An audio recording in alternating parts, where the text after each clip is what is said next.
Nous voulons pour un moment nous lever et nous tenir pour la prière. Nous courbons nos têtes. Notre bien-aimé, plein de grâce, Père Céleste, nous sommes réellement un peuple privilégié ce soir, aujourd'hui, car nous pouvons venir et regarder dans ta gloire et dans ta face et t'appeler notre Père, sachant que nous sommes passés de la mort à la vie. Car le Saint-Esprit nous donne le témoignage que nous sommes fils et filles de Dieu. Et il est notre témoin que nous avons dépassé la frontière. Car les choses du monde que nous aimions sont mortes. Et nous sommes ressuscités avec Christ et assis avec Christ dans les lieux célestes. Et nous nous réjouissons dans sa présence, de sa présence. Comme nous te remercions pour cela, oh Seigneur, ce soir, en cette occasion, nous te demandons que tu puisses d'une manière, nous bénir d'une manière puissante. Bénis cette petite église ici que nous aimons. Et cette grande communion et cet amour que nous avons pour elle et le pasteur. Et pour tous les membres.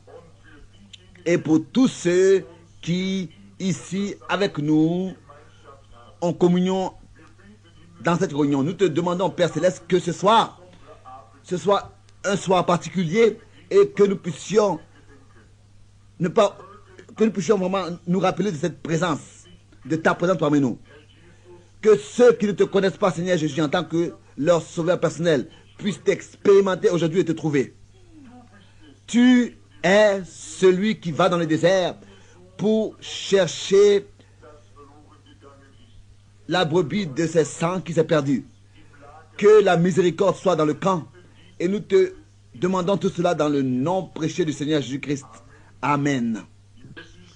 C'est tellement merveilleux ici d'être dans cette église ce soir.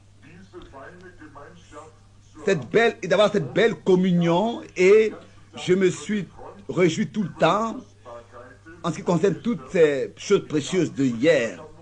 J'ai regardé la réunion et j'ai reconnu des visages de personnes que j'ai déjà rencontrées, aussi que je connais des temps passés, et je dois, comme l'habitude, me dépêcher de venir ici. Beaucoup hier soir étaient là que j'ai reconnu d'autres réunions. Et hier soir, je disais à ma femme, qu'est-ce que ce sera quand nous serons arrivés de l'autre côté? Là-bas, nous nous tiendrons et nous dirons, ici, voilà le frère tel et tel. Est-ce que cela ne serait pas un temps merveilleux? Nous regardons à ce temps. Et bientôt, ce sera. Je ne sais pas quand, mais je sais que ce sera un jour glorieux. Après que Jean avait vu les choses glorieuses et la gloire de Dieu là-bas dans l'Apocalypse, il a dit, viens Seigneur Jésus. Il voyait que ça avait été glorieux. À peu près, il y a 2 semaines d'ici, j'étais à Kings, Jamaïque, et beaucoup pensaient et pensent encore que les visions sont montrées seulement sur la plateforme. Ça, ce n'est pas... C'est très loin de la vérité. Partout, ces visions sont montrées. Et pas une seule fois, une vision a été fausse. Pas une seule fois. Et les hommes d'affaires chrétiens du plein évangile, j'étais là-bas, parmi eux en visite, dans un ranch, donc. Et nous avions eu 2 soirs de prédication de l'évangile. Nous avons été connus avec les réunions. Nous avons ressenti que l'Esprit est parmi eux. Et ensuite, j'ai pensé que le temps serait venu pour prier pour les malades. Dans les prochaines réunions. Et c'est ainsi que cela s'est passé aussi. Et ensuite, nous sommes aller dans la salle à manger, dans l'hôtel dans lequel nous étions. Ici, nous appellerions cela un bar, comme un bar. Mais c'était comme dans le style européen. On payait pour la nourriture et pour l'hôtel, pour la chambre à coucher. Et tous étaient venus pour le petit déjeuner, comme c'est l'habitude chez les hommes d'affaires chrétiens. Ils viennent, ils se réunissent pour le petit déjeuner et ils ont leur réunion en même temps.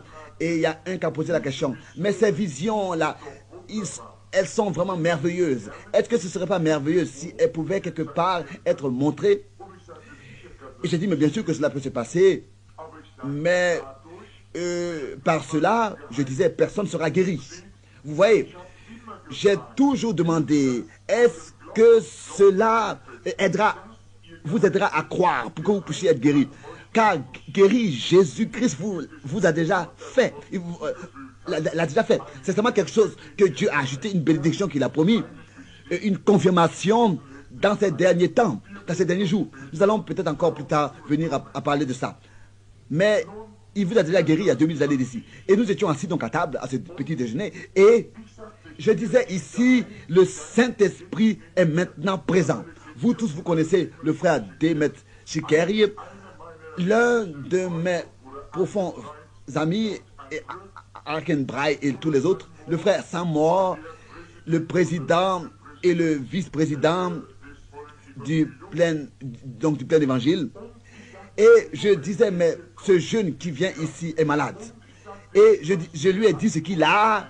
Tu as des douleurs de cœur. Et je lui ai dit, ta femme est croyante.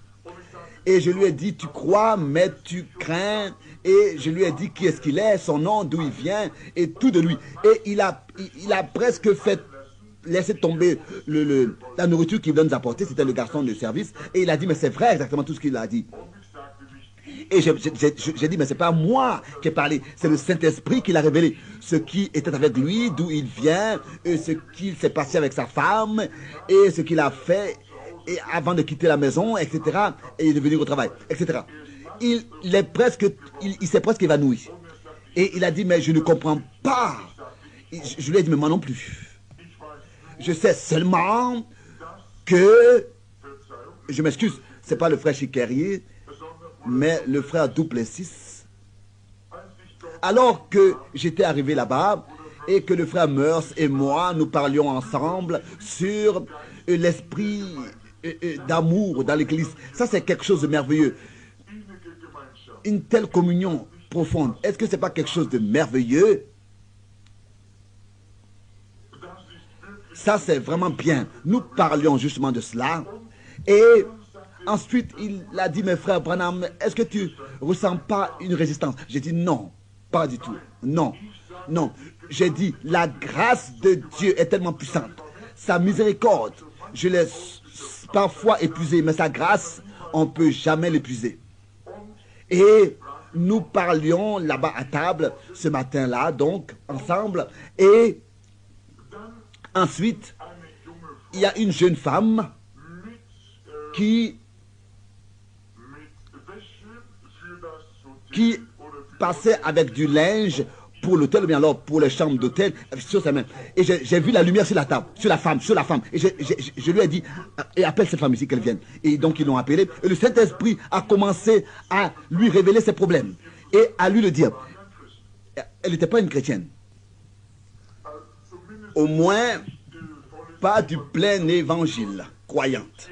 Elle avait, alors qu'elle était un enfant, remis une confession, enfin, fait une confession, et sa mère l'avait amenée à l'église. Alors qu'elle avait 12 ans, elle a été baptisée, mais ensuite elle n'allait plus à l'église. Vous voyez vous savez ce que je veux dire quand je dis qu'elle n'était pas une chrétienne. L'église ne fait pas de vous un chrétien, elle fait que vous aidez à devenir chrétien et à le demeurer. Fait que vous aidez à conserver votre expérience et vos expériences et votre communion avec Dieu parmi les frères et sœurs de la même foi. Et je voyais devant moi et le frère Demes m'a appelé et disait, mais qu'est-ce qui se passe? Oh, s'il ne l'avait pas dit à ce moment-là. Et je disais, ainsi dit le Seigneur. Quelqu'un qui est très proche de moi est en train de mourir. Et ce sera un jeune homme qui crache du sang. Et j'ai demandé, mais où est Billy? Beaucoup connaissent mon fils Billy Paul. Et sa mère était morte alors qu'il était encore un bébé. Et j'ai pris soin de lui. Et la nuit, nous n'avions pas assez de charbon pour faire en sorte que pendant l'hiver, donc le chauffage chauffe toute la nuit. Alors, j'ai pris le biberon et je l'ai gardé sous mes aisselles. Et ainsi de conserver chaud pour que quand il pleure, je puisse lui donner à boire. Et ma femme me disait, sois pour lui un vrai ami et occupe-toi de lui. Avant qu'elle parte, elle me l'a dit. Et c'est ainsi que je me suis toujours occupé de lui. Et lui, il a gardé le contact avec moi. Et c'est ainsi que Billy allait directement au jardin des espérances, appelé comme ça, pour faire des photos. Et parfois, il y a des choses qui disent quelque chose, les visions disent quelque chose, mais nous ne savons pas encore la signification et qui est-ce que cela concerne et ce que ça veut dire. Comme les prophètes de la Bible, ils écrivaient, mais ils ne savaient même pas encore quand et ce que ce sera. Et le frère Chikerien me demandait, mais qu'est-ce que tu veux dire par là? Qu'est-ce qui va se passer? Je lui ai dit, mais je ne le sais pas. Mais je voyais quelqu'un dont ses dents avaient été enlevées et que cette personne allait mourir et que je voyais quelqu'un d'autre comme un jeune homme qui ressemblait à un jeune homme. Et alors je disais, mais il ne peut pas mourir, il n'est pas encore prêt. Et ensuite, je me sentis conduit à aller en Jamaïque, mais pas à Porto Rico. Et vous savez, c'était le même endroit, ou bien alors le même temps quand l'avion était tombé et avait été détruit en 1000 morceaux en Jamaïque, et que tous avaient perdu leur vie. Et c'est ainsi que on a un peu repoussé le voyage, et ensuite un avion nous a pris et pour Porto Rico. Billy disait, papa, es-tu sûr que nous devons entreprendre ce voyage? Je lui ai dit, les hommes d'affaires chrétiens ont préparé ces réunions, je dois partir, je n'ai pas d'autre choix, je dois être ces 2 soirs là-bas. Il a dit, est-ce que tu penses à la vision? Et ensuite, 3 jours plus tard, je me suis tenu dans un jardin. Et je n'avais jamais vu quelque chose de si beau auparavant. Et Porto Rico, ça je dois réellement le dire, est l'un des endroits les plus beaux. Et le frère Softman a pris des photos là-bas. Vous avez ici très beau à Phoenix et à Los Angeles, très beau à Miami. Mais il n'y a pas de comparaison avec Porto Rico. Jamais j'ai vu un tel paysage comme là-bas. Des jardins, c'est merveilleux. Et c'était pour moi comme le ciel. Et le frère Softman me disait, mais est-ce que le ciel ne sera pas semblable comme cet endroit ici? Et je lui ai dit, oh, on ne peut pas comparer. Et je lui ai dit, ça ici, tout cela passera. Si beau que c'est, il y a toujours malgré tout, il n'y a pas de paix dans cet endroit. Mais là-bas, ce sera beau, mais il y aura aussi la paix. Et là-bas, ce ne sont pas des animaux qui iront dans le parc. Là-bas, ce sont les anges qui se promèneront dans les parcs. Et là-bas, nous aurons communion, les uns avec les autres. Et alors, j'ai vu subitement mon père, mon papa et mon beau-père et ma belle-mère passer. Et c'était justement le moment où ma belle-mère donc fut morte. Et 2 jours plus tard, où nous sommes arrivés à Miami et que nous avons appelé à la maison, j'ai demandé ce qui s'était passé. Et donc, il s'agissait qu'il a été dit que oui, la belle-mère est morte. Et justement, elle est morte sans avoir eu aucune dent dans la bouche. Elle avait perdu toutes ses dents. Et comme je l'avais vu en vision, et c'est son fils qui avait subitement reçu quelque chose et qui a craché du sang et était en train de mourir. Et le frère Chiqueria me disait, mais frère Branham, rien m'a si touché alors que tu te tenais là-bas et que tu as dit ce qui allait arriver à l'avance. Et il disait, je crois maintenant que le ministère commence à agir puissamment, que cela soit ainsi, que ici à Phoenix, quelque chose se passe, par laquelle chacun soit inspiré et que le Saint-Esprit puisse venir parmi nous, et que cela puisse produire en sorte que nous puissions revêtir encore plus fermement les armures de Dieu et aller de l'avant. Que le Seigneur vous bénisse. Je ne veux pas vous retenir longtemps. Parfois, certains doivent rester debout. Vous êtes vraiment une réunion agréable. J'aimerais rester tout le soir ici. Mais je ne vais pas pouvoir le faire. Je le pense déjà. Hier soir, c'est ainsi que je le pense. Vous avez pensé que je voulais rester ici. Et parfois, je prêche chez moi à la maison de 9h30 ou bien de 10h. Ou bien de 10h30. Vous voyez, écoutez, agir, écoutez, comprendre et agir. Je voudrais un jour parler de ces 3 expressions.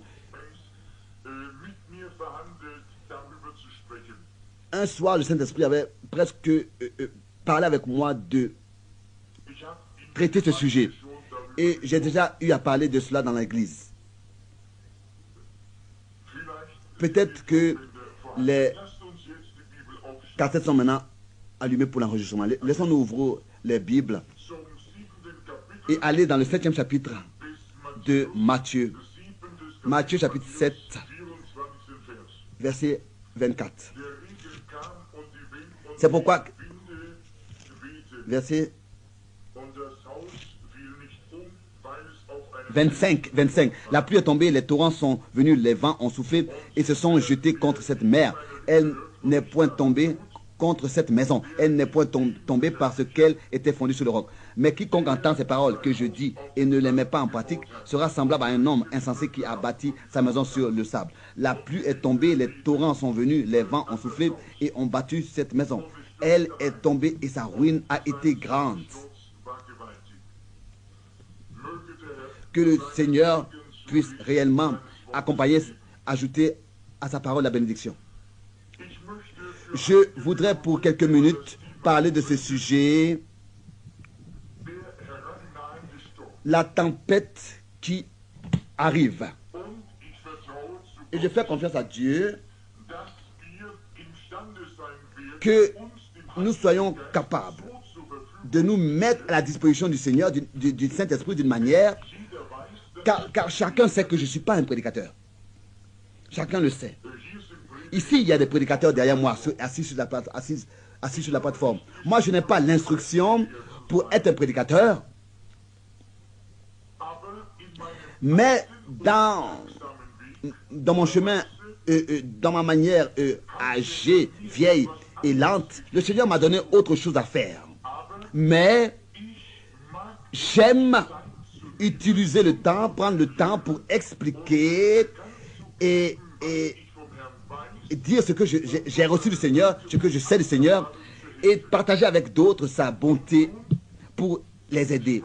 Et c'est ainsi que ce soir, nous parlons de ce de cette tempête qui va venir. Et je ne vais sûrement pas trouver les mots adéquats pour exprimer ce que je veux dire. J'espère que le Saint-Esprit le révélera à chacun. Jésus ici parle d'une tempête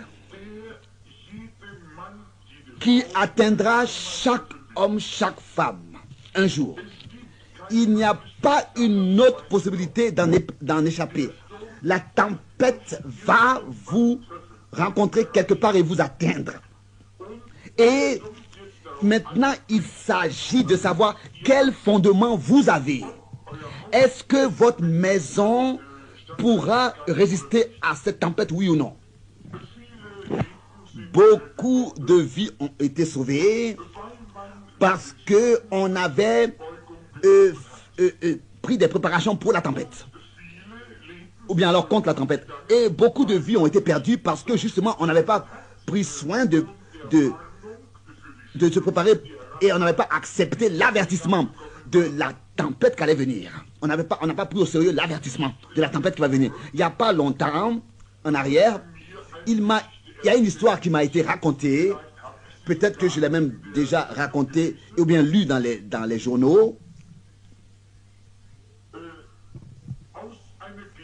D'une région qui est en Floride et là-bas il y a beaucoup de vent, de tempêtes. Et ils viennent par la mer et ils frappent des maisons, des blocs de maisons et des bâtiments. Et il m'a même été dit que les prophètes de tempête du temps, donc la météo, observent justement de telles tempêtes. Et que s'ils peuvent déjà remarquer que la tempête approche et que le temps se change, alors ils annoncent cela et ils annoncent à la population de quel côté cette tempête-là va venir. Car ils ont pendant toute leur vie étudié et ils ont utilisé des instruments, la science, que la science a mis à leur disposition pour reconnaître justement et pour bien en avance avertir. Et ils savent pour savoir quelle vitesse le vent a et comment est-ce qu'il se tourne et comment est-ce qu'il se dirige, et etc. Et donc qu'est-ce qui peut être fait à l'avance, etc. pour échapper à cette tempête. Je pourrais ici faire un stop, m'arrêter et prêcher pendant des heures seulement sur ça. Il faut un vent plus fort. Il faut qu'un vent plus fort arrive, un vent plus grand pour pouvoir changer le cours de cette tempête. C'est encore aujourd'hui la même chose. Nous savons qu'il y a une tempête qui s'approche. Et le seul vent qui peut changer le cours de cette tempête, c'est ce vent impétueux du ciel qui, le jour de la Pentecôte, a soufflé. Il m'a été dit qu'il y a des personnes qui maintenant ici sont dans la ville qui parlent contre le communisme. Et peut-être même qu'ils devraient le faire, mais de parler seulement contre le communisme, ça ne sert à personne. Nous devons comprendre et savoir comment est-ce que la chose doit être utilisée. Comment s'y prendre. Il y a seulement une seule chose qui peut changer le cours de cette tempête. Et ça, c'est quelque chose qui doit être plus... Donc encore une tempête, ou bien alors un vent qui est plus fort que ce torrent, que cette tempête, pour pouvoir changer son cours. Et ces spécialistes de la météo en Floride, ils sont très exacts avec leurs prophéties, avec leurs annonces. Ils sont établis justement pour cet objectif là-bas, pour avertir le peuple, la population. Et j'ai même lu, ou bien alors, tel que je l'ai dit, je crois que c'était dans le journal, concernant une tempête qui avait frappé depuis des années, qui était venue sur la Floride et sur les régions là-bas. Et toute cette population dans cette région a été avertie à l'avance. Et là, il y avait un voisin qui était toujours en contact avec la radio pour entendre quand est-ce que la tempête apparaîtra. Il était un chrétien très connu. Et quand ce typhoon là arrivait, ce vent appelé comme ça, qui ravageait les arbres et tout ça, bien sûr que tous se sont réfugiés. Et alors, il a pensé à son voisin qui avait une ferme de mine, une mine. Et il a construit là aussi une ferme où les canards et tout ça sont. Il avait une mine et aussi il avait construit une ferme. Et ils ont travaillé toute leur vie pour avoir cela et ainsi gagner leur vie par cette ferme et cette mine. Et il avait entendu cette nouvelle à la radio. Il est rapidement allé à son voisin et il lui a dit, écoute, prends tous tes canards et tes poules, tes poulets et mets-les dans un bâtiment construit contre les tempêtes, car il y a un typhoon qui va venir. Et ce vent-là va ravager tout ce qui n'est pas ferme. Et le voisin s'est tenu là, l'a regardé et s'est moqué de lui. Et a dit, quelle idiotie. Moi, j'ai entendu souvent ces annonces-là de la météo et jamais rien s'est passé. Et ce voisin chrétien était tellement en colère. Il a dit, mais qu'est-ce qui va se passer alors si ça arrive réellement un jour? On entend toujours de nouveau. J'ai entendu et on dit ceci et cela va se passer et ça ne s'est pas passé. Mais un jour, ça va se passer. Et il est sage de prendre chaque avertissement au sérieux. Mais cet homme disait, je n'ai même pas le temps pour faire une telle idiotie. Depuis longtemps, assez longtemps, j'ai cette ferme de canards et tout ça, et j'ai pas le temps de faire de telles préparations. Et le voisin a dit, au nom du Seigneur, écoute, et si tu ne veux pas écouter, au moins que... Alors c'est ainsi que, si tu le veux, donc tu vas perdre toute ta ferme par ce vent, par cette tempête. Et alors il a dit, mais au moins laisse venir ta famille, pour que je leur dise aussi cette nouvelle. Alors il a dit, mes enfants, je les ai éduqués à ne pas se laisser comme ça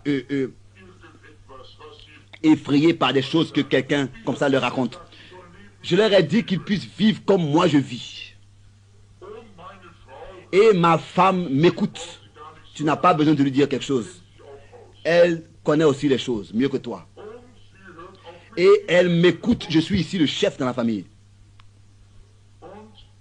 Et je ne veux pas que mes enfants soient effrayés par de telles idioties. Et le voisin, donc, est parti et est reparti à la maison. Et subitement, vraiment subitement, déjà les nuages étaient là avant même qu'on puisse le saisir. C'est comme ça que les jugements apparaissent.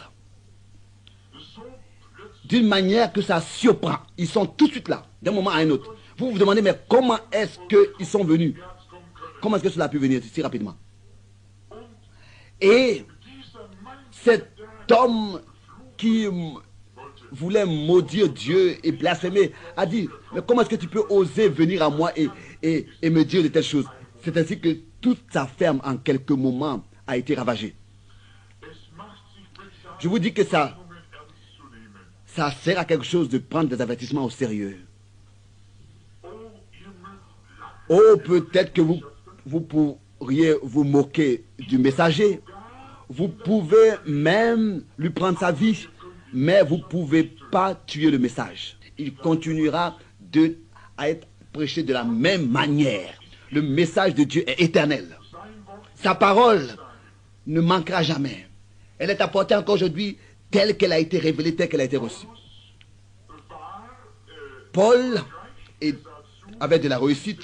Il voyait comment est-ce que Étienne avait été lapidé. Et ensuite, son temps est arrivé où il a dû se donner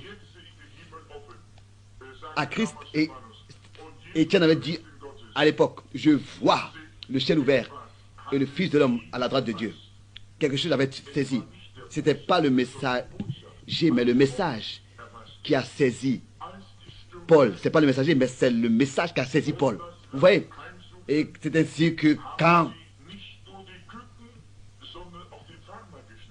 la tempête a frappé, ça n'a pas seulement ravagé les canards et les poules et tout ça, mais aussi le fermier. Et sa femme a été en colère et ils habitaient pas loin d'un lac. Et le vent a produit des vagues dans le lac. Et ça a été ce qui était terrible justement. Et les barques et tous ont été remués et renversés et ont coulé. Les tempêtes arrivent et commettent des tourbillons autour de nous. La mère savait ici, il n'y a plus d'espérance. Elle voulait seulement encore sauver ses enfants. La mère, il n'y avait plus d'espoir pour la ferme. Et elle est allée vite chercher les enfants. Elle les a amenés dans un bâtiment sûr. Et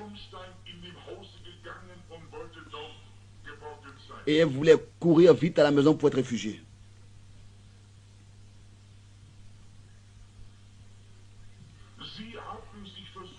Ils ont essayé de se réfugier.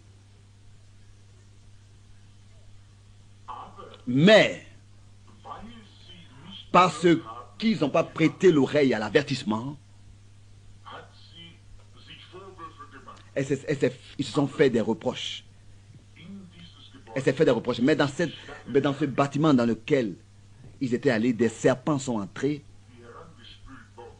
qui ont été donc emportés par les vagues.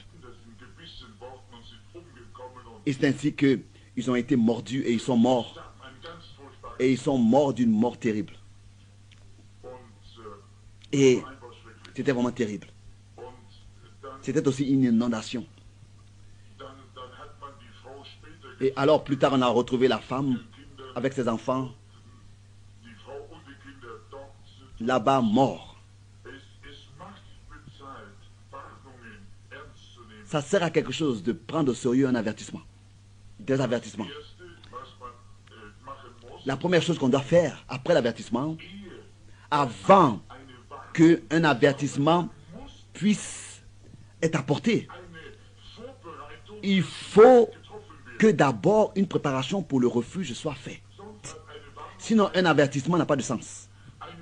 Un avertissement est seulement une voix de quelqu'un qui aussi peut préparer le refuge pour ceux qui acceptent l'avertissement. Il faut qu'il y ait une préparation d'abord qui soit faite avant qu'on apporte l'avertissement. Et si la préparation a été faite pour le refuge, alors l'avertissement peut être apporté. Alors vous pouvez être appelé et prendre votre décision. Est-ce que vous voulez prêter l'oreille à cet avertissement, oui ou non? Si vous ne voulez pas prêter l'oreille, si vous ne voulez pas écouter, alors c'est votre problème. Si vous écoutez, alors c'est en ordre. Alors vous êtes sauvés. Dieu a les mêmes méthodes. Nous sommes à l'œuvre dans la méthode de Dieu. Dieu, dans les temps passés,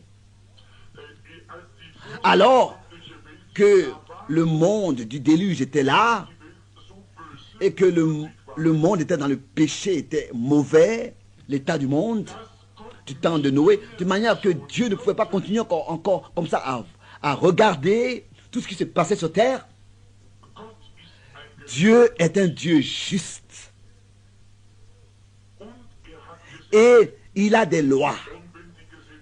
Et quand ces lois sont transgressées et brisées, chaque loi qui est brisée et qui n'a pas de condamnation n'est pas une loi. Vous ne pouvez pas transgresser la loi de Dieu sans devoir payer pour ça. Quelque part, vous allez devoir le faire. La Bible le dit. Soyez certains que vos péchés vont vous trouver. Qu'est-ce que c'est que le péché? Ici, je voudrais un peu m'arrêter pour un moment. Beaucoup pensent que fumer la cigarette, c'est péché. D'autres pensent mentir, c'est péché. C'est le péché. L'adultère, c'est le péché. C'est le péché. Tout cela, ce sont des attributs de l'incrédulité. Vous faites ces choses parce que vous ne croyez pas. Vous êtes incroyant. C'est peut-être raison que vous pouvez mentir et faire toutes ces choses. Il y a deux choses. Ou alors, vous êtes croyant, ou alors, vous n'êtes pas croyant. Si vous êtes croyant, vous ne faites pas ces choses. Si vous les faites, alors je ne sais pas quelle sorte de confession vous avez. Et si vous le faites, ça veut dire que l'amour de Dieu n'est pas en vous. C'est ce que la Bible le dit. La Bible dit. Il y a trop de paroles sans posséder ce qu'on dit. Il y a trop de confessions sans... Il y a trop qui en parlent sans le vivre. Je pense même qu'on prépare trop nos prédications et que nous-mêmes, on ne les vit pas assez. Si chacun de nous vivait une prédication, alors tous nous serions des prédicateurs. Et moi, je préfère de toute manière quelqu'un qui me vive une prédication que de me la porter. Et la Bible dit que vous êtes une lettre lue de tous les hommes. C'est ainsi que c'est mieux de vivre la prédication. Le péché, c'est parce que vous ne croyez pas. Est-ce que Jésus n'a-t-il pas dit dans les jours de sa chair, ici sur terre, est-ce que les hommes qui n'ont pas menti, est-ce que ceux qui n'avaient jamais volé, qui n'avaient jamais menti, et ceux qui n'avaient jamais commis d'adultère, n'a-t-il pas dit, c'était des hommes justes, des prédicateurs, c'était des prédicateurs, c'était des sacrificateurs. Il leur disait, vous êtes de votre père le diable. Pourquoi? Parce qu'ils n'ont pas cru au Fils de Dieu. Celui qui ne croit pas, comme c'est écrit, il est déjà condamné. Il y a des temps passés, j'ai fait un appel à l'autel. J'aime Jean 5, verset 24-25, celui qui croit en moi. Et à celui qui m'a envoyé à la vie éternelle et est passé de la mort à la vie. Celui qui croit. Quelqu'un dirait, mais ça c'est très facile. Non, ça c'est très profond.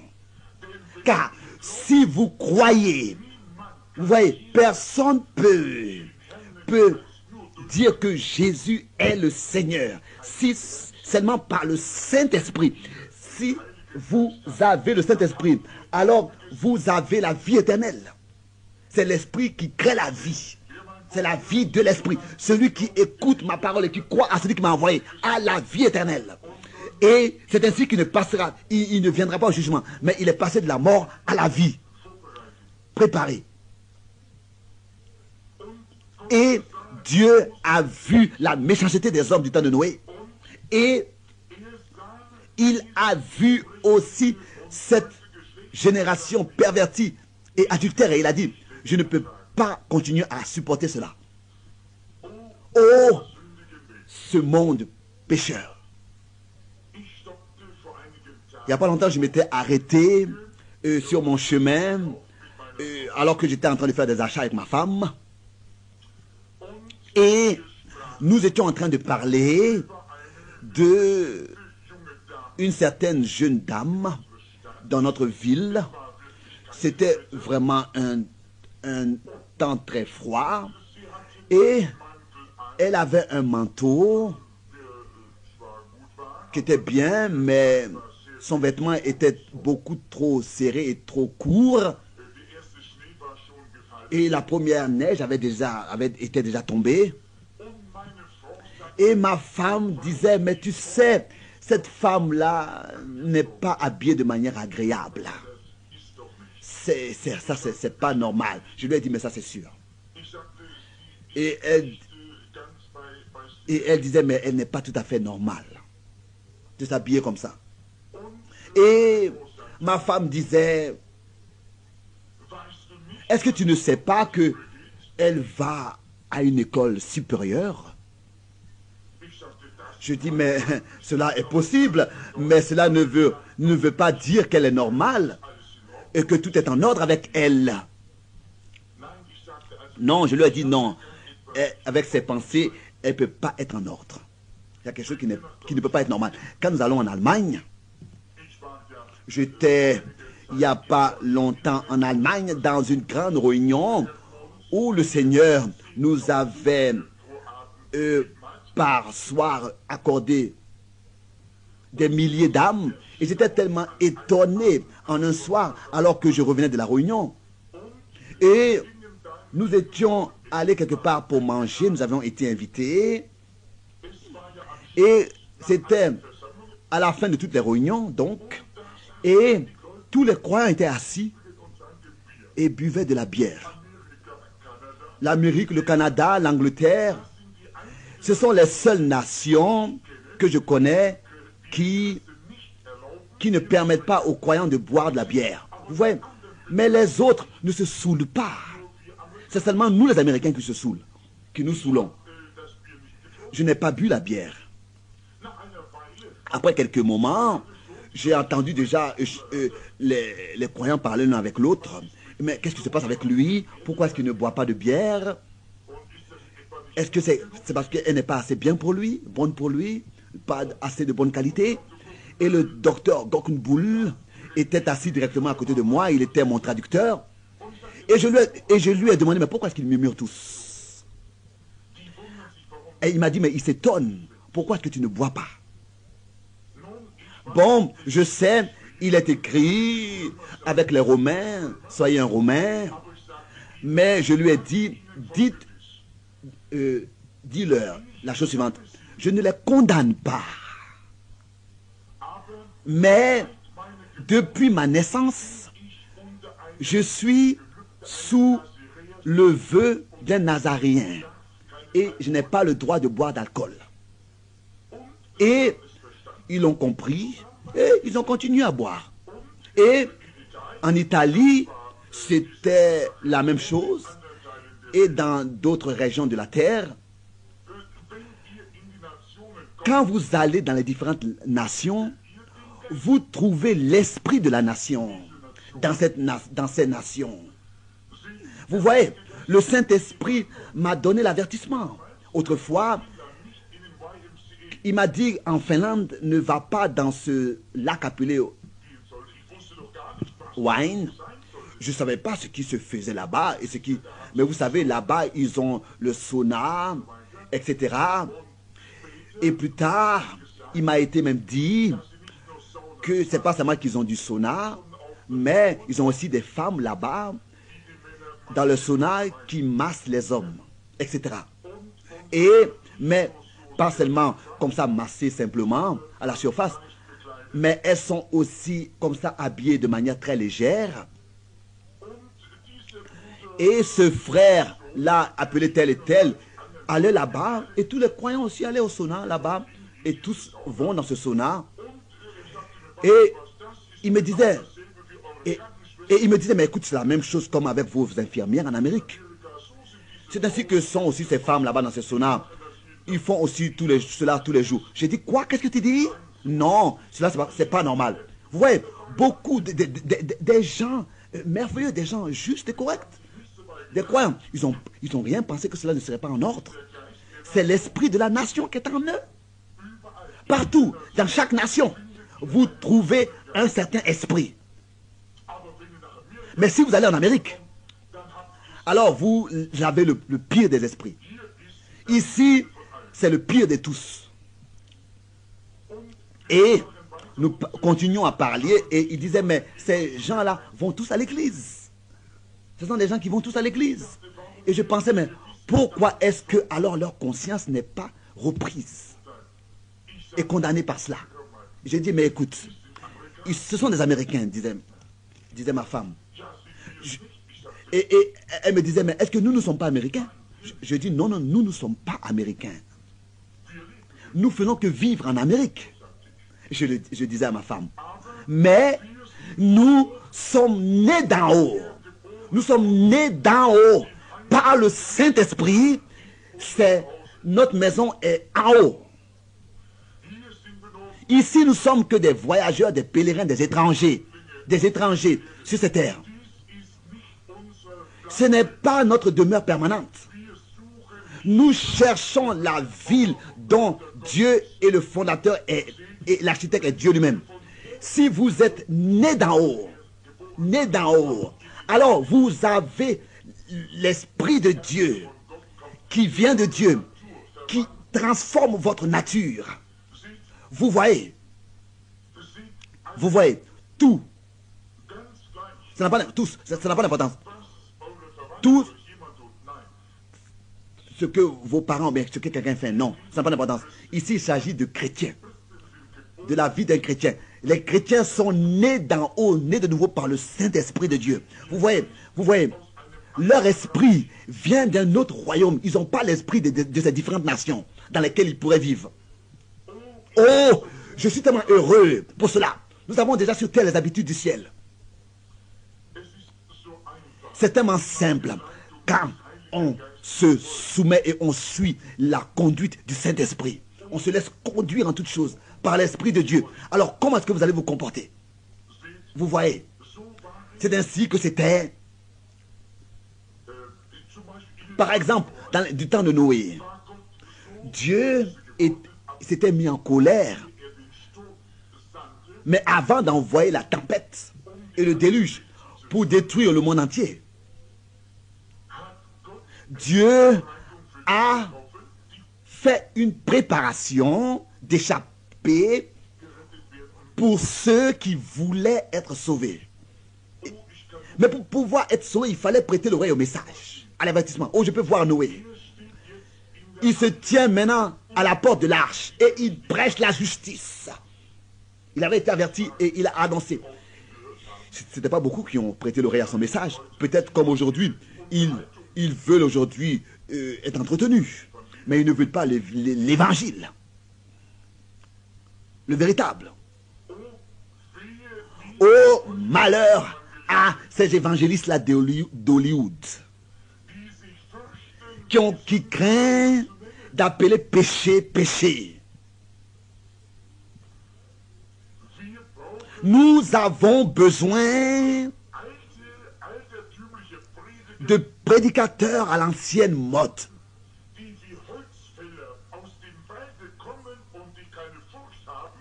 qui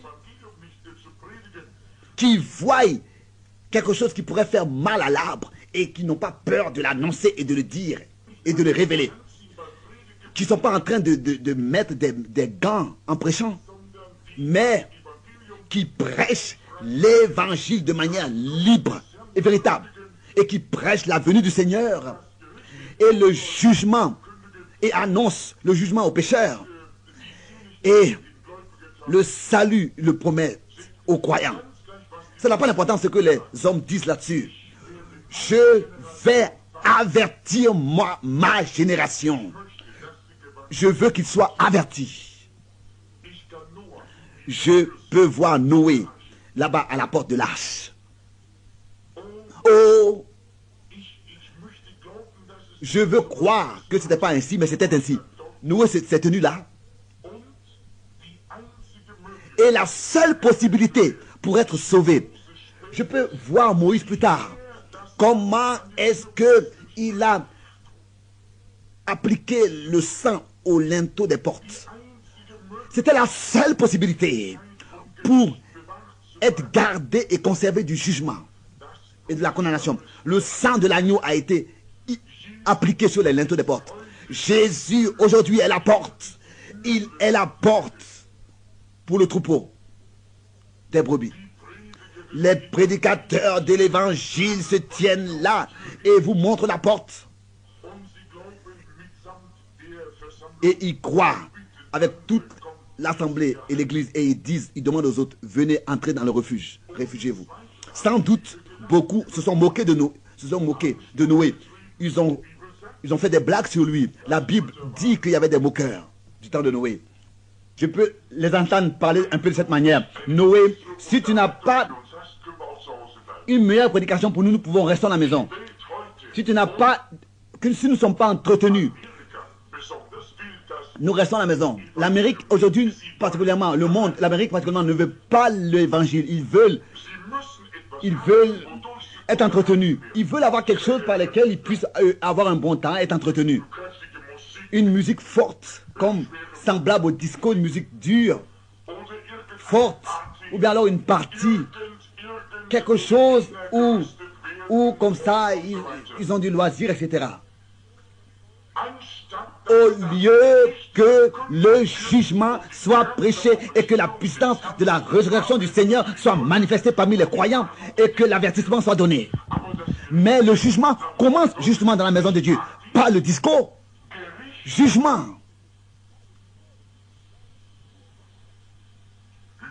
Lot a été averti. Et quand les anges, quoique ils ne comprenaient pas que c'était des anges, quand ils sont allés pour apporter le message, sortez de cet endroit pécheur. Dieu avait préparé un chemin pour échapper. Sortez. Jésus disait, tel que c'était du temps de Sodome. Vous voyez, quelle vie il menait. Et Jésus a comparé ce temps d'autrefois avec le temps d'aujourd'hui. Aujourd'hui, il est dit aussi de recevoir la puissance pour échapper. Qu'est-ce que c'était? Son peuple s'est moqué de lui et faisait des blagues sur lui. Et le péché de la ville a affligé son âme. C'est écrit dans la Bible. Et le message des anges n'a pas eu d'effet sur eux. Mais lui, il a été appelé à sortir. Et il est écrit dans l'épître de Pierre que le péché de la ville a affligé son âme. Dieu était prêt à frapper la ville. Si Dieu laisse venir une tempête, un feu sur une ville, et qu'il refuse d'accepter l'avertissement et de sortir, ils étaient satisfaits avec leur péché, avec leur vie.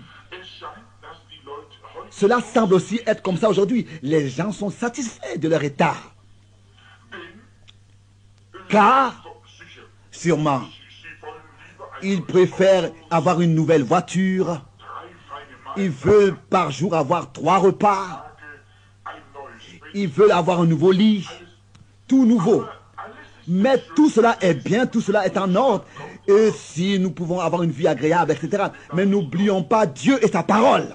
Vous voyez, nous prédicateurs, nous chrétiens, nous sommes toujours intéressés à avoir un programme pour que notre église soit mieux, des chaises mieux. Les chaises doivent être polies et un peu plus agréables, plus à l'aise. Et nous oublions le regard pour la chose essentielle, la puissance de Dieu et les choses qui doivent se manifester par l'église de la part de Dieu et la prédication du véritable de la parole de Dieu et du jugement. L'ange n'a pas manqué d'apporter le message et de prêcher le message, même si on a essayé de le stopper, le message a continué du temps de l'autre. Regardez, est-ce que vous avez observé? C'est comme si un homme dirait, je ne veux pas reconnaître que le soleil existe et brille. Je ne veux rien avoir à faire avec le soleil. Il ferme ses yeux et il va dans la cave de sa maison, dans la cave de sa maison, et il dit, je ne reconnais pas que le soleil existe et brille. Regardez, frère Branham, un tel homme doit sûrement ne pas être normal, n'est-ce pas? C'est ce que vous direz. Mais est-ce que ce n'est pas la même chose avec quelqu'un qui n'accepte pas Jésus-Christ et sa parole et qui n'est pas dans le même état? Le Saint-Esprit est plus réel et est plus une réalité que le soleil. Le soleil va s'obscurcir, mais le Saint-Esprit demeure. Il est dit de veiller donc et de prier en tout temps, afin que nous puissions recevoir de la force pour échapper à toutes les choses qui arriveront. Luc 21, verset 36. Il ne s'agit pas de la lumière visible, mais de la lumière pour notre âme. La lumière de la gloire qui nous conduit et nous ramène à Dieu. Mais celui qui rejette Golgotha et qui n'accepte pas les souffrances de Jésus-Christ pour lui, il ne pourra jamais échapper le jugement qui arrive. Mais le salut est pour tous ceux qui veulent venir. Moi, je préfère être entièrement aveugle physiquement que de l'être spirituellement. Au lieu de l'être spirituellement, je préfère être aveugle physiquement. Oui, je veux voir spirituellement, Observez, qu'est-ce qui va se passer, qu'est-ce qui serait faux avec une telle personne, même si ses amis viendraient et diraient, écoute, et Jim John, ou bien, comme cet homme pourrait s'appeler, il y a quelque chose qui ne va pas avec toi. Tu n'es pas normal. Sors de cette cave. Sors de cet endroit obscur. Qu'est-ce que tu veux faire là? Dans l'obscurité. Et il se tiendrait là et il dirait, je suis satisfait là où je suis. Laissez-moi tranquille, je suis satisfait. Et vous voyez, il ne veut pas recevoir la lumière du rayon du soleil. Il ne veut pas être atteint. Il ne veut pas recevoir ce que le soleil produit, sa chaleur. Quelque chose serait faux avec cette personne. C'est la même chose avec une personne, avec un homme, avec une femme, qui reste dans cette cave, dans l'obscurité, veulent rester dans l'obscurité et dans le péché de l'incrédulité demeurer. Et disent, le temps des miracles sont passés. La guérison divine n'existe plus. Le Saint-Esprit n'existe plus. Vous voyez, vous refusez de sortir de cette tombe du diable et de l'enfer. Vous voyez, marchez dans la lumière de l'évangile. C'est ainsi que cela vous procurera de la chaleur. Oh, comme ce serait alors agréable. Nous voyons le jugement qui approche et aussi la consolation du Saint-Esprit. Nous écoutons parler de bombes atomiques, etc. Toujours plus, toujours plus. Bon, nous avons une paix qui est plus élevée que toute pensée humaine, comme c'est écrit dans Philippe. Vous voyez, quoi qu'arrive, nous serons dans la présence directe de Jésus. Nous avons reçu la vie éternelle. Les âgés seront jeunes, les bébés seront aussi rétablis dans l'âge de la jeunesse et seront auprès du Seigneur. Oh, quelle chose glorieuse! Pensez-vous qu'un homme rejettera d'accepter au sérieux cette offre? Ça veut dire qu'il n'est pas normal, bien sûr. Il n'est pas normal. Il n'a pas tous ses sens.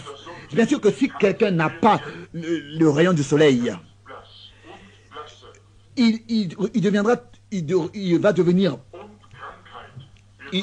malade. Même sa peau va s'abîmer. L'homme a besoin du rayon du soleil. Et c'est la même chose avec le monde aujourd'hui. Ceux qui n'ont pas, si un homme manque du rayon du soleil, il devient pâle. Et c'est la même chose avec beaucoup d'églises aujourd'hui. Nous avons été pris au piège. Nous avons en fait besoin d'une transfusion de sang. Ils sont devenus pâles. Notre santé spirituelle est pourrie. Nous n'avons plus de zèle véritable pour les âmes qui sont autour de nous, pour leur salut, pour qu'ils soient sauvés. Il ne s'agit pas de la connaissance, il s'agit du salut des âmes et de les avertir du jugement qui approche. Nos voisins, nos amis, celui qui vient apporter le lait, celui qui vient déposer le journal, quelqu'un que nous pourrions rencontrer de n'importe quelle manière, n'importe quelle personne avec qui nous entrons en contact, que nous puissions avoir dans le cœur de les amener à Christ. Nous sommes devenus pâles. Pâles. Nous n'osons pas sortir dans la lumière de l'évangile. Et nous n'osons pas croire à la guérison divine et à la conservation spirituelle et à la santé spirituelle. Vous voyez, ceux-là qui ne sortent pas, ils restent. Et dans l'Apocalypse, il est écrit que les oiseaux du ciel vont manger la chair des rois. Vous voyez, ce sont des hommes qui vont mourir quand les fléaux de Dieu frapperont et tomberont. Vous voyez, même les Égyptiens, autrefois, n'ont pas pu stopper les fléaux sur l'Égypte. Non. Seulement là-bas à Gozen, là où le peuple d'Israël était rassemblé, c'est là-bas qu'il y avait de la lumière, c'est là-bas qu'il y avait qui était gardé, c'est là-bas que tout était bien.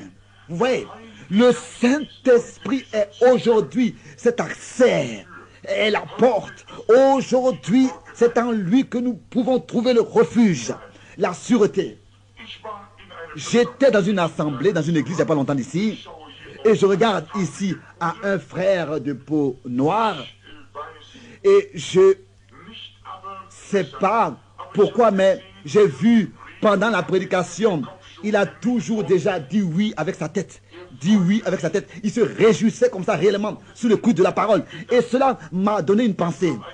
Il y avait un jeune homme qui était venu dans une église, dans une assemblée, une réunion. Et dès que la réunion était terminée, il est venu à moi en courant devant. Et il a dit Pars, donc ça veut dire oui, grand frère ou bien. Il venait du sud.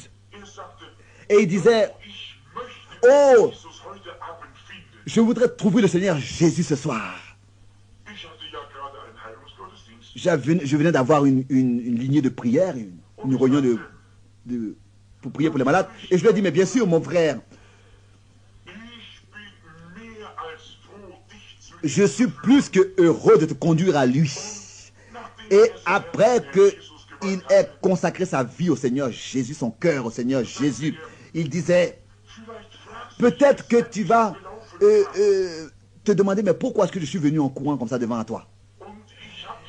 Et j'ai entendu que tu es dans la ville et je voulais obligatoirement te voir. Et je dois rapidement te raconter mon histoire. Tu sais, j'ai voyagé partout. Ma mère était vraiment une femme croyante. Et j'ai aussi un frère qui est religieux, un frère. Et j'étais le plus jeune dans la famille, bien sûr. Et j'ai reçu toutes les volontés. Comme cela est avec le plus petit. J'étais un peu donc celui qui est gâté. Et je n'ai écouté personne, que ce soit ma mère ou bien qui que ce soit qui me disait, non plus aucun parent, personne, j'écoutais personne. Je voulais vivre ma propre vie. Je voulais être un homme.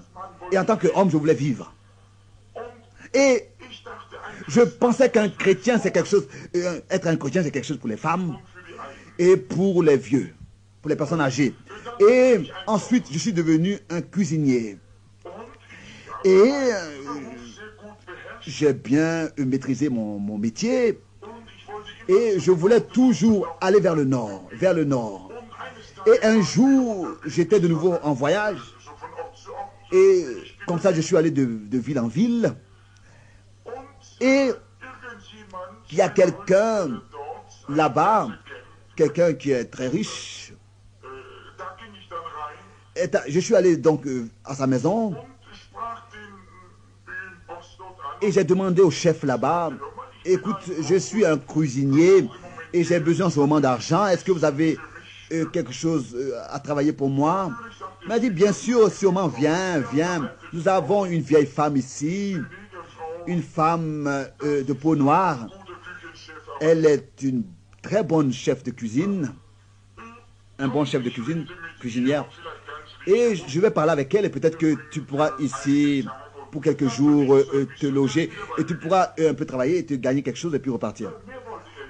Et puis de toute manière, ce jeune ne voulait rien de plus. Il ne voulait rien de plus. que ça. Et il a rencontré cette vieille femme et il a aidé 2-3 jours à la cuisine, dans la cuisine, et un soir.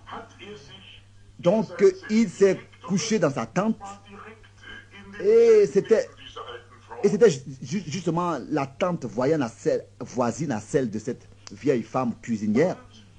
Et subitement, il voit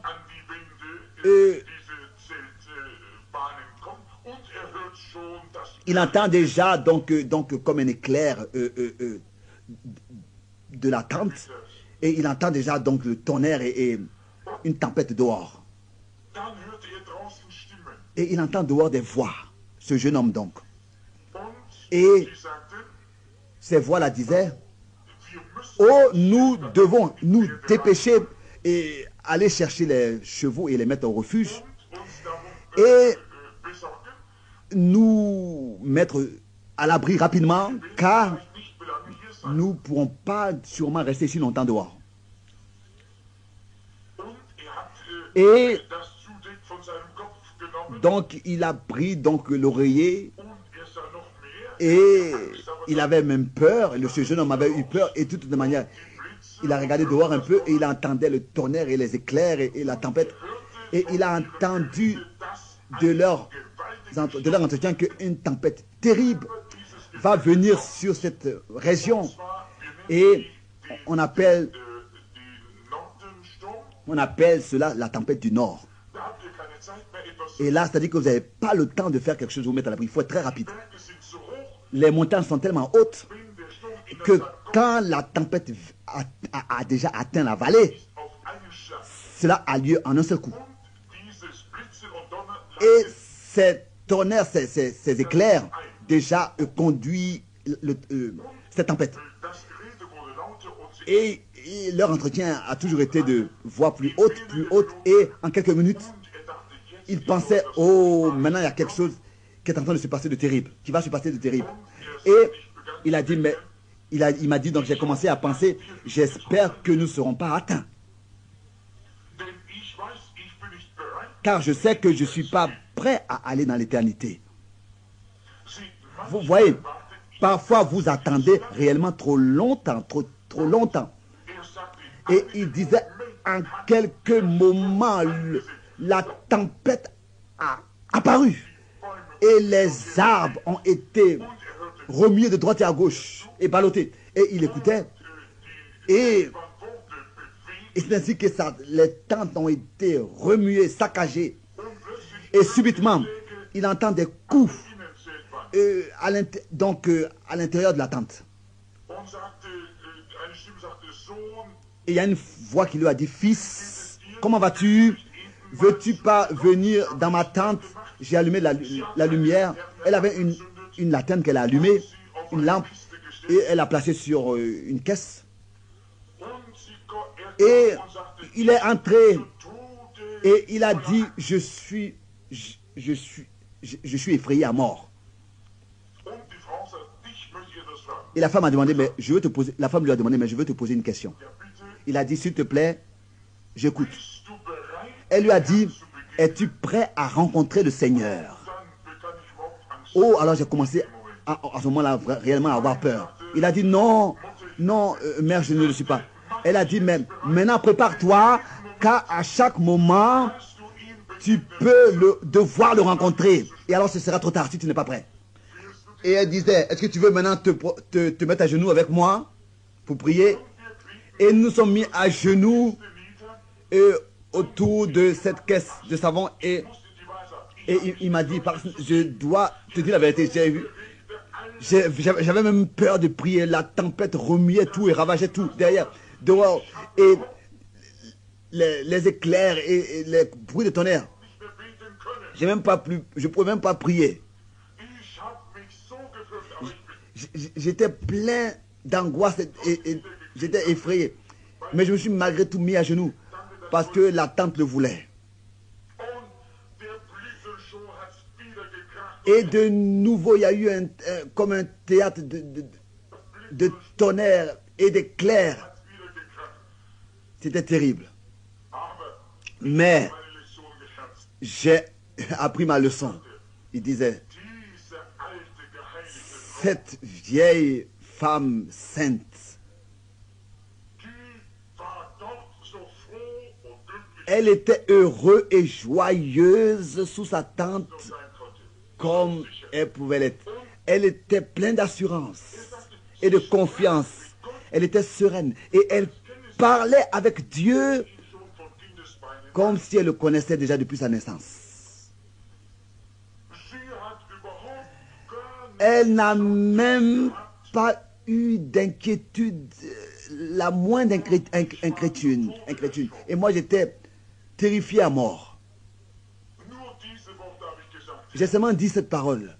Seigneur, si tu me laisses encore vivre,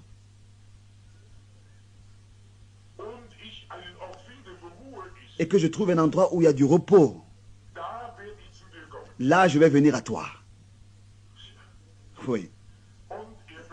Et il a reçu une autre chance. Peut-être que vous ne la recevrez pas.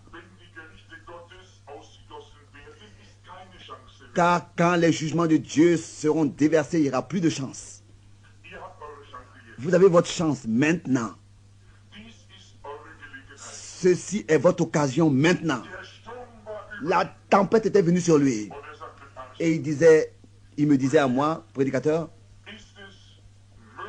est-ce que c'est possible pour un homme comme moi que je sois sauvé? Et vous voyez, quand la mort vient, et il disait encore, oh, si je pouvais parler avec Dieu comme cette femme sainte. Et je lui ai dit, mon fils, le sang de Jésus-Christ, du Fils de Dieu, peut te ravir dans le même état dans lequel la femme était. Il était un garçon très bien habillé, alors qu'on parlait très bien habillé. Et là-bas, sur le parking, dans le parking, il s'est mis à genoux. Il avait un beau costume. Et il s'est mis à genoux là-bas dans la saleté dehors. Là où il était, tel que l'état de la rue était. Et là-bas dehors, ensemble, il a consacré sa vie à Dieu. Oh, le Seigneur est un rocher sûr dans la tempête. Vous avez un tel rocher. Est quelque chose. C'est un refuge, c'est quelque chose qui procure la paix. Si vous pouvez entrer dans la fente du rocher, vous n'avez plus besoin d'autre chose. Vous êtes caché et vous êtes en refuge. Vous êtes réfugié. Vous avez, la tempête arrive. Et elle est sûre. Et le sceau est presque à sa fin. Où chaque homme, chaque femme sur terre, ou alors ils sont dans le refuge, ou alors ils ne le sont pas. Ou alors vous êtes en Christ, ou alors vous ne l'êtes pas. Ou alors vous êtes à l'intérieur, ou bien alors vous ne l'êtes pas. Vous devez prendre votre décision. Ou alors vous êtes dans le royaume de Dieu, ou alors vous ne l'êtes pas. Et le seul lieu de refuge, c'est seulement en Jésus-Christ. Il est le seul endroit, le seul qui peut procurer la vie éternelle. Personne ne peut venir au Père que par lui. Et celui qui est en lui, il est devenu une nouvelle création. Les choses anciennes sont passées. Le Saint-Esprit nous donne le témoignage que nous sommes passés de la mort à la vie. Et si nous regardons dans la tombe, nous savons que nous sommes passés de la mort à la vie. Et nous savons que la tempête va, c'est vrai, venir. Et si ce soir vous repartez à la maison, faites-moi ce plaisir. N'allez pas vous coucher jusqu'à ce que vous ayez lu Apocalypse chapitre 8. Vous voyez, le jugement, les fléaux vont venir. Apocalypse 8. Et ils vont frapper la terre, des tonnerres et des éclairs. Une tempête terrible. Et les douleurs vont frapper les nations. Les hommes vont perdre leur vie. Les médecins ne sauront plus quoi faire. Les maisons vont s'écrouler, etc. Mais rappelez-vous, avant que cela se passe, le scellement aura lieu. Vous voyez, d'abord le scellement. Et ensuite, il est dit, mais ceux qui ont reçu le scellement, le sceau, ne leur faites pas de mal. Vous voyez? Et le sceau de Dieu, c'est le baptême, le véritable baptême authentique du Saint-Esprit. Éphésiens 4, verset 30. N'attristez pas le Saint-Esprit de Dieu avec lequel vous avez été scellés jusqu'au jour de votre rédemption. Ça n'a pas d'importance. Comment est-ce que cette tâche avait été remuée par la tempête? Et comment est-ce que le tonnerre et les éclairs l'ont frappé? Des milliers, des centaines tombent à droite et à gauche, comme c'est écrit dans le psaume. Mais toi, tu restes sûr si tu es en lui. Vous voyez, le Saint-Esprit, c'est lui. Bon, dans l'Apocalypse, nous lisons du cavalier blanc et noir et rouge, etc., du cheval. Et il est dit, et ainsi il est dit, une mesure de blé pour un denier et 3 mesures d'orge pour un denier. Mais ensuite il a dit, mais ne faites point de mal à mon huile et à mon vin.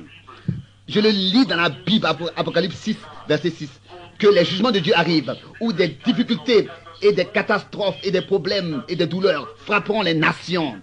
Nous avons besoin de la protection, nous avons besoin de la sûreté en Christ, dans le véritable amour fraternel et dans l'amour de Dieu qui est déversé par le Saint-Esprit dans notre cœur, par le Saint-Esprit. Donc il s'agit maintenant d'avoir le même esprit, l'esprit de Dieu déversé dans notre cœur. Nous devons nous prendre par la main et dire, nous sommes citoyens du ciel, nous nous aimons les uns les autres, nous nous tenons ensemble pour cette grande objectif pour laquelle nous avons été déterminés, que nous soyons presbytériens, baptistes, ou bien toutes sortes de différentes directions. Non, nous devons nous unir, revenir à la parole de Dieu, quoi que nous soyons. Tant que le sang de Jésus-Christ nous peut nous purifier de tout péché, que nous avons communion de l'esprit, les gens, c'est ce dont nous avons besoin. C'est ce dont nous avons besoin. Communion de l'esprit. Vous voyez, du temps de Noé, Dieu a pu aussi montrer même aux animaux comment est-ce qu'ils devaient se comporter, c'est-à-dire aller à l'arche. Ils ont pris au sérieux l'avertissement, ils sont venus et ils sont rentrés dans l'arche. Dans ce temps de la fin, nous voulons, dans ce temps dans lequel nous vivons, une tempête va venir. Dieu est encore le même aujourd'hui qui peut avertir et qui nous avertit. Comme dans Philippiens chapitre 1, verset 28, il aime tout ce qu'il a créé, toute la création. Il dit que nous devons, au verset 27, Philippiens 1, s'il peut même montrer à un oiseau comment se comporter, se lever pour échapper à la perdition. Après votre raison, aux hommes, il le dit dans Luc 21, verset 36, veillez donc et priez en tout temps afin que vous recevez de la puissance pour échapper tout ce qui viendra sur la surface de la terre. Après votre raison, il a préparé pour nous une possibilité d'échapper. C'est de recevoir la même puissance. Nous voyons que le Saint-Esprit nous pousse dans notre cœur. Les tempêtes vont venir. Nous voyons l'âge des bombes atomiques. Nous voyons tous comment les nations sont en train de s'écrouler. Mais Israël se réveille. Philippiens chapitre 1, verset 27. Seulement conduisez-vous d'une manière digne de l'évangile de Christ, afin que, soit que je vienne vous voir, soit que je reste absent, j'entends dire de vous que vous demeurez ferme dans un même esprit. Bien de frères et sœurs, les temps des nations sont comptés. Revenez aux instructions de la Bible. Revenez à votre propriété. Ça, c'est le chemin. Oh, j'aime ces cantiques. Nous devons être fermes dans un même esprit, combattant d'une même âme pour la foi de l'évangile. Soyez remplis de cet esprit et que vos lampes brillent. Soyez remplis de l'esprit. Nous ne pourrons pas combattre si nous ne sommes pas unis. Et nous devons nous efforcer à conserver l'unité de la foi, l'unité par le lien de la paix. Éphésiens 4, nous voulons considérer ces choses. Vous efforcez de conserver l'unité de l'esprit par le lien de la paix. Par le lien de la paix. Il ne doit rien avoir entre nous. Nous devons demeurer, comme le Seigneur l'a dit. Avez-vous trouvé ce lieu de refuge en Christ? Il n'y a pas deux possibilités d'échapper. Il n'y a seulement qu'une seule possibilité. Vous devez où alors être une église? D'accord, je n'ai rien à dire contre cela. Mais si c'est seulement ce que votre vie a, une église, et que ce que vous avez n'est pas comparable à ce qui est écrit dans les Actes des Apôtres, si le Saint-Esprit ne peut pas vivre de cette manière en vous et d'une manière que votre vie prouve à les mêmes œuvres que ce qui était écrit dans les Actes des Apôtres est écrit, alors examinez-vous vous-même. Car autrefois, si le cep produisait une branche et que ça avait été une branche de la Pentecôte, et que si ce même cep produit une autre branche, il faut que ce soit la même Pentecôte, le même fruit, et la même chose va se passer. Le même fruit, le cep, l'autre branche doit produire le même fruit. Et ça doit être de nouveau une infusion du Saint-Esprit puissante. La même puissance qui a ressuscité Jésus-Christ d'entre les morts doit établir sa demeure dans nos corps mortels, pour que nos corps mortels, lors de son retour, soient transformés. C'est seulement comme ça que nous pourrons échapper à la colère qui va venir. Il s'agit de savoir, est-ce que nous sommes réellement passés de la mort à la vie? Est-ce que l'Esprit de Dieu peut vivre et habiter en nous? Ou bien est-ce que vous vous reposez sur certaines expériences et certaines sensations, ou bien certaines expériences, ou bien connaissances, ou bien est-ce que vous demeurez réellement, constamment dans sa présence, avec les fruits de l'Esprit dans votre vie? La patience, l'humilité, les fruits de l'Esprit. Lisez dans Galates 5. Est-ce que vous pouvez supporter que quelqu'un parle de vous? Est-ce que vous pouvez malgré tout l'aimer d'une manière que de tout votre cœur, sous des larmes, vous pouvez prier pour lui? Ou bien est-ce que vous avez des prières égoïstes? Lisez le psaume 119 au verset 136. Peut-être que vous disiez, oh Seigneur, en fait je ne devrais même pas prier pour lui, mais peut-être que tu vas m'aider à le faire malgré tout. Oh, qu'est-ce que c'est ça? Pourquoi est-ce que vous ne voulez pas prier? Et si vous saluez seulement ceux qui vous aiment, et si vous aimez seulement ceux qui vous aiment, qu'est-ce que vous faites de particulier? Oh, que nous puissions dire, Seigneur, que tu puisses veiller sur mon âme. Veille sur mon âme. Si vous avez trouvé cet endroit, si vous n'avez pas encore trouvé cet endroit de refuge, venez maintenant. Je vais probablement entreprendre mon dernier voyage pour Phoenix. Peut-être que c'est maintenant. Une fois, ce sera la dernière fois que l'évangile sera prêché de cette chair. Peut-être que c'est maintenant. Les choses semblent comme si la fin est très proche. Israël est revenu dans son pays et à la maison. Le dernier signe qui a été donné. J'ai vu un film il y a quelques soirs. Comment est-ce qu'ils ont été rapportés avec des bateaux et avec des avions. Et on a posé la question à ceux qui sont revenus. Est-ce que vous revenez dans votre pays pour mourir? Ils ont dit non, nous revenons pour voir le Messie. Vous voyez, le figuier est en train de devenir doux. Le dernier signe, quand vous verrez que le figuier deviendra doux et qu'il produit des branches. Oh, vous voyez, le plus vieux drapeau du monde flotte sur Jérusalem. La plus vieille nation. Vous voyez, éparpillé pour un temps, mais rassemblé, Dieu l'a promis.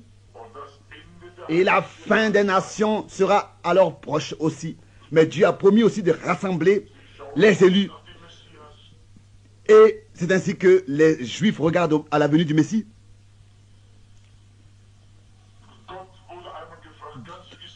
Un jour, on a demandé à Dieu, est-ce que tu peux oublier Israël?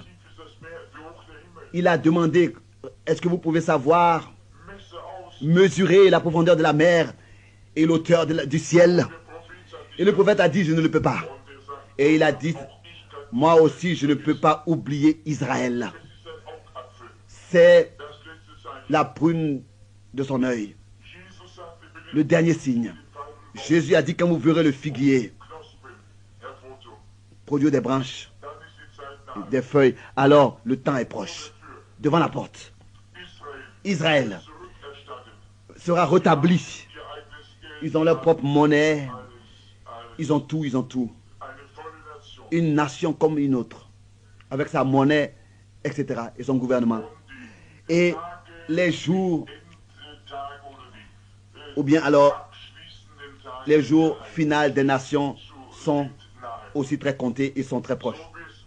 Tel que c'était du temps de Sodome. Et on a demandé où est Sarah, ta femme. Comment est-ce qu'il savait quel était son nom, etc. Et il a dit, elle est dans la tente derrière toi. Et Sarah a ri en elle. Dans la tente. Et l'homme a parlé et a dit, pourquoi est-ce que Sarah a ri?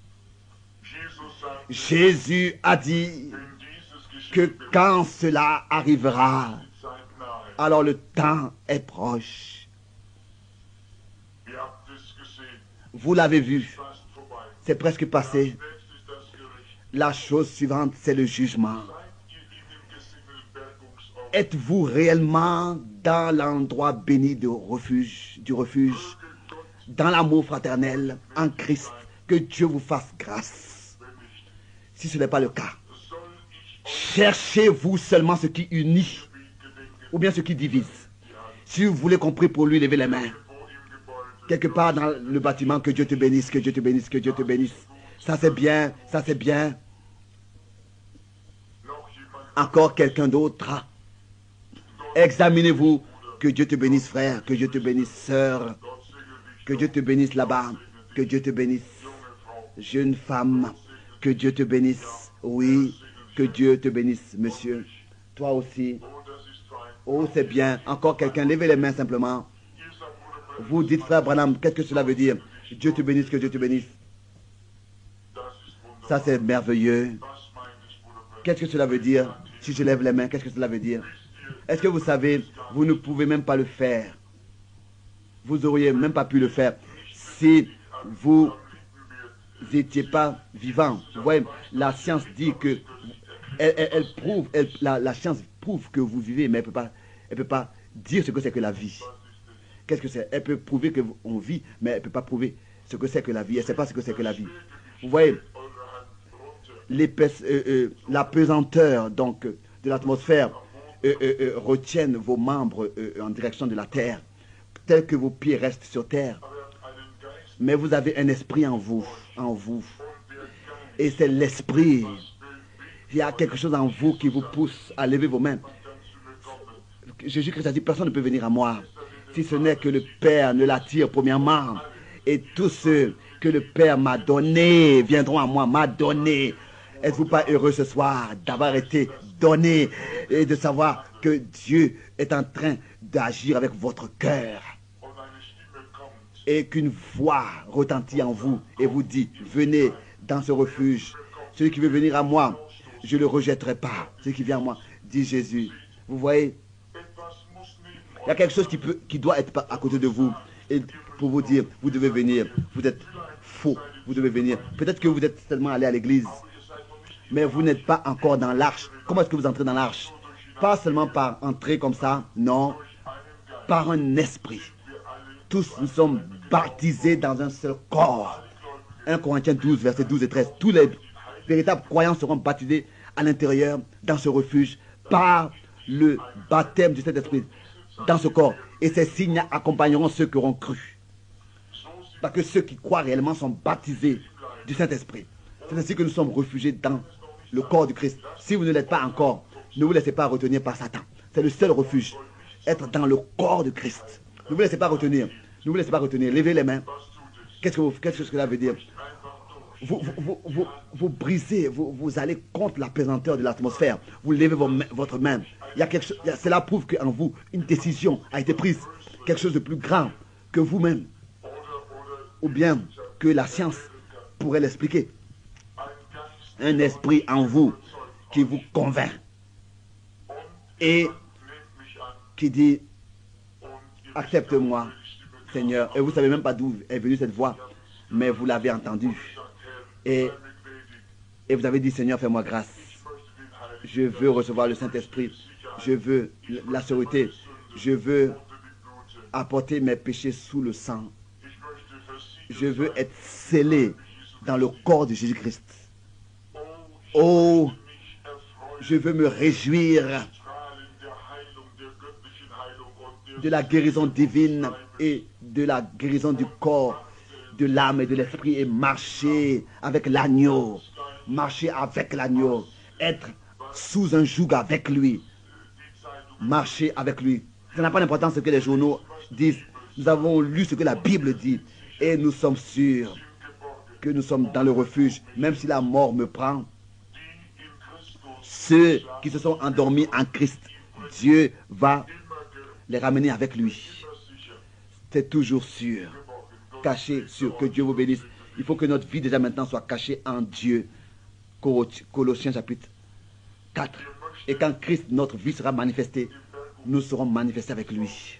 Colossiens chapitre 3. Chapitre 3. Et qu'il y a quelqu'un qui n'aurait pas levé sa main, c'est bien. Que Dieu vous bénisse. C'est bien. Ça, c'est merveilleux. Le même Dieu qui vous a convaincu que vous êtes faux peut faire en sorte que vous fassiez maintenant les choses comme cela lui est agréable. Levons maintenant les mains. On peut être béni, etc. Mais la question est à poser, est-ce que son bon plaisir se repose sur nous? Regardez comme c'est écrit dans 1 Corinthiens 10. Ils étaient bénis et baptisés dans la mer, en Moïse et dans la colonne de feu, etc. Se nourrissaient de la manne. Mais en plusieurs, Dieu n'avait pas son bon plaisir. Regardez, humiliez-vous, soyez humbles, venez devant le Seigneur et vous repartirez à la maison, justifiés. Prions. Père Céleste, c'est quelques paroles découpées ici et là, mais je me suis senti conduit de cette manière de les prononcer. Maintenant, cela a eu lieu et je ressentais que je devais le dire de cette manière. Par exemple, je peux que réciter l'alphabet, mais c'est toi qui dois former les mots. Et c'est ainsi que tu as mis dans mon pauvre cœur ce message. Tu as vu la simplicité et l'humilité de mon cœur. Et ce message a été apporté dans l'amour pour le peuple, pour qu'il puisse trouver cet endroit de repos. Et aussi le repos que j'ai trouvé, et aussi d'autres. Pour qu'ils puissent connaître Jésus selon l'Esprit, le seul sauveur de leur âme, pour qu'ils puissent les conduire et devenir le berger de leur âme. C'est-à-dire que notre vie soit conduite par lui. Ô Père, prends-les entre tes bras pour qu'ils soient réfugiés et puissent échapper le jugement. Accepte-les, agrée-les. C'est ainsi, comme autrefois, la seule possibilité aujourd'hui, c'est d'avoir la vie qui est dans le sang pour être épargné et échapper. Tu as dit que tous ceux qui croient en toi seront sauvés. Qu'ils puissent réellement croire comme c'est écrit. Car s'ils le croient, texte écrit, ce sera impossible qu'ils ne reçoivent pas la vie éternelle. Car il est écrit, celui qui écoute ma parole. Vous voyez, celui qui écoute ta parole, même si je n'ai pas dit les choses comme ça correctement, mais toi tu peux le faire. Tu as dit, personne ne peut venir à moi si ce n'est que tu l'attires. Et celui qui vient à moi, je lui donnerai la vie éternelle et je le ressusciterai au dernier jour. Père, notre Dieu, ils ont levé leurs mains, ils veulent t'avoir, remplis leur cœur de bonté et de miséricorde et du Saint-Esprit, de la vie, de ta vie. Que cela soit un soir qu'ils ne pourront jamais oublier. Que ce soit le soir où ils acceptent Jésus-Christ comme leur sauveur personnel et que tu puisses les remplir de ton Saint-Esprit. Pendant que nous courbons les têtes, nous avons courbé les têtes. Si vous croyez que Dieu a exaucé mes prières et que vous voulez que je puisse vous imposer les mains et prier pour vous, pendant que tous ont courbé et gardent la tête courbée et que l'orgue joue doucement, venez peut-être devant, peut-être que vous voulez venir. Et si vous avez entendu ce grand message de salut et que vous voulez recevoir le Saint-Esprit et sa vie, et que vous voulez confesser et venir devant et recevoir le pardon et le Saint-Esprit, et vous voulez recevoir la paix, vous voyez, tout ce qui pourra être ébranlé sera ébranlé, mais nous allons recevoir un royaume qui ne sera pas ébranlé, qui ne pourra pas être ébranlé. Ça, c'est Christ. Est-ce que vous ne voulez pas venir devant et que je puisse ici prier avec vous devant? Was, wenn dies das letzte Mal wäre, wo Qu'est-ce que es ce serait wird? si cela était la dernière fois où vous pourrez venir? Wenn es das letzte Mal Si wäre, c'était la dernière fois. heute seid ihr gemeint. Aujourd'hui, vous avez été avertis. What if about 2 o'clock and when you call the doctor, it's a heart attack? Seht, wenn der Vous voyez. Arzt gerufen wird und ihr Si un jour, Herzen habt und vous ich avez merke, des problèmes de dass cœur et que vous ne eure pouvez plus Stimme venir, etwas dann et que votre heure a frappé, et que le Seigneur, que le médecin, la médecine devra vous abandonner. Maintenant que vous avez vos sens et que vous pouvez venir, venez. Un jour, vous allez devoir vous tenir pour ce que vous avez entendu. Venez maintenant. Venez maintenant.